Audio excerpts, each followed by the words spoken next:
기관지 확장증, 기관지 확장증 이퀄 만성기관지염의 축농증, 즉 기관지 확장증은 화농성 만성기관지염입니다. 기관지 확장증에 대한 정의를 살펴보도록 하겠습니다. 서울대학교 병원 홈페이지에 기재된 기관 확장증 정의입니다. 기관지 확장증이란 기관지가 본래의 상태로 돌아갈 수 없을 정도로 영구적으로 늘어나 있는 상태를 의미한다. 이러한 증상 부위는 부분적으로 나타날 수도 있고 폐 전체에 걸쳐 광범위하게 나타날 수도 있는데, 이때 침범된 기도는 염증, 점막 부종, 궤양, 기관지 세동맥의 신생혈관 형성, 반응 또는 반복적인 감염에 의한 폐쇄로 기관지 비틀림 같은 다양한 변화를 보인다. 기도 분비물에 의한 기관지 폐쇄는 폐렴을 유발할 수 있고, 이것은 다시 일시적 또는 영구적으로 폐실질의 손상을 일으킬 수 있다. 기관지 확장증을 유도하는 데 있어서는 1. 감염성의 손상, 2. 기도 폐쇄, 3. 점액 및 기도 분비물 청소 저하, 4. 숙주 반응 기전의 손상과 같은 요소가 필요하다. 서울 아산병원 홈페이지에 기재된 기관지 확장증 정의입니다. 기관지 확장증은 폐 속의 큰 기도인 기관지가 과거에 심한 호흡기계 염증으로 손상을 입어 영구적으로 확장됨으로써 객단 배출 기능이 약해진 상태를 의미한다.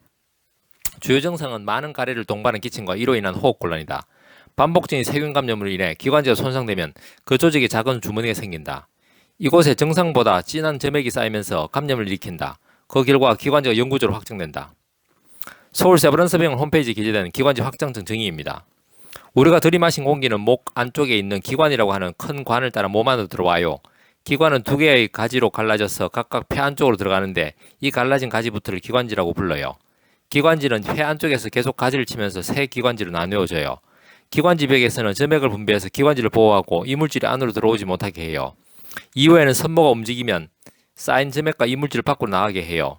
기관지 확장증은 기관지가 영구적으로 손상돼서 탄력을 잃고 늘어나 있는 상태를 말해요. 기관지가 늘어나면서 섬모도 제 역할을 하지 못하고 늘어난 기관지에서 가래가 쌓여서 쉽게 감염돼요. 서울 성모병원 홈페이지에 기재된 기관지 확장증 정의입니다. 기관지 확장증이란 기관지 벽의 화농성 감염으로 기관지가 만성으로 확장되어 탄력성이 없어지고 근육 구조가 파괴된 상태를 말합니다. 특징적으로 젊은이에게 발생하여 41에서 42%가 10대이며 64에서 69%가 20대 발생합니다. 위의 대학병원 홈페이지에 기술된 기관지 확장증의 정의에 대해서 핵심적인 단어를 중심으로 다시금 기관지 확장증의 정의를 내려보면 다음과 같습니다.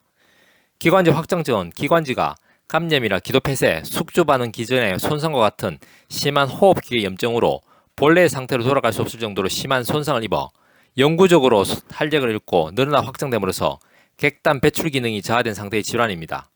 즉, 점액성 및 화농성 가래를 특징으로 하는 만성기관지염임을 알 수 있습니다. 한의학은 과학입니다. 한의학은 철학입니다. 건강은 균형입니다. 동양 한의원은 균형입니다.